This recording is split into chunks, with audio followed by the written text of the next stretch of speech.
दादा दादा समोर बघा.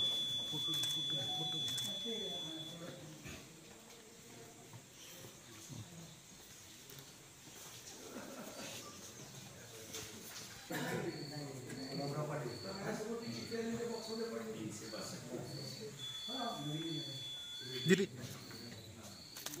बस.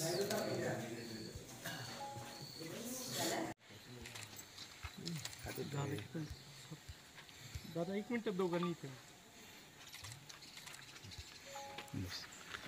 सगळ्यात मोठ्या प्रमाणामध्ये लोकशाहीचा सगळ्यात मोठा जो स्तंभ आहे हा भारतामध्ये आहे आणि त्याला आज आम्ही स्वपत्नी आज या ठिकाणी मतदान करत असताना एवढाच विचार केला की ह्या जिल्ह्यामध्ये एक चांगले खासदार निवडून यावे, ज्या खासदारांच्या माध्यमातून लोकप्रतिनिधीच्या माध्यमातून सामान्य असणाऱ्या लोकांचे प्रश्न, नागरिकांचे, शेतकऱ्यांचे हे प्रश्न सुटावे आणि हा सातारा आमचा सुजलाम सुफलाम व्हावा, दुष्काळमुक्त व्हावा, रोजगारासाठी नवीन उद्योगधंदे या जिल्ह्यामध्ये यावे.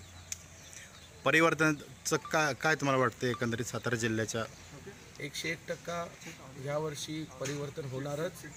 देशाचे पंतप्रधान आदरणीय मोदी साहेबांच्या विचाराचं असणारं महाराष्ट्र आणि या महाराष्ट्रामध्ये युतीचे असणारे आमचे प्रमुख उद्धवजी ठाकरे साहेब आणि मुख्यमंत्री देवेंद्र फडणवीस साहेब या दोघांच्या नेतृत्वाखाली जेवढे उमेदवार महाराष्ट्रामध्ये निवडणूक लढवत आहेत हे सगळे उमेदवार या ठिकाणी प्रचंड मताने निवडून येतात. जिल्ह्यात तुम्ही महिला असेल सर्व रॅलीज असतील पूर्ण केलेल्या आहेत, लोकांच्या अपेक्षा आहेत बऱ्याचशा, आज मतदान होते, काय सांगाल? सगळ्यात पहिल्यांदा मतदान करायचं आहे या संदर्भात जनजागृती ही आम्ही केलेली आहे आणि त्या याच्यामध्ये नक्कीच मतदानाचा टक्का जो आहे सातारचा तो वाढणार आहे आणि सांगायला अजून एक आनंद वाटतो की महिला मतदानाचा टक्का आम्ही यावर्षी नक्कीच वाढवणार आहोत.